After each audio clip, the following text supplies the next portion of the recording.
my mini vlog, and for today's video, i-share na ko ninyo ang a day in my life na ko as kadama diri sa Middle East.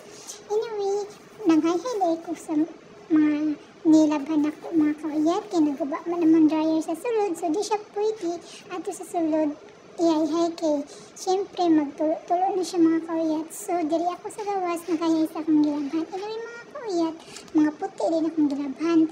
Sa ako ng amo na lalaki o siyang doha ka anak na lalaki ko. Mo nilang ginawede ang mga kauyat everyday. Anyway mga kauyat, sa gawas ko nangayhay kay init naman siya.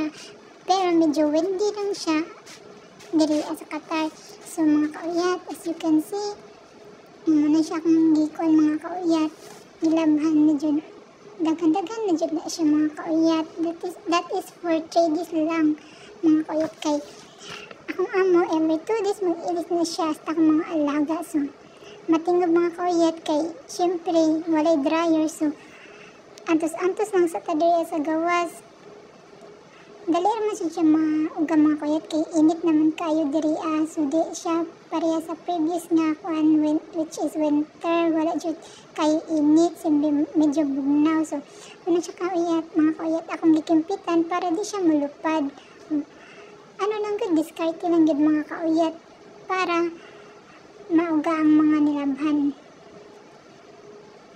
Medyo ano jud mga kauyat, medyo init na jud na siya pero antos lang kay para mauga lang dyan ang akong mga nilaban mga kauyat. So, keep on watching lang mga kauyat. Salamat!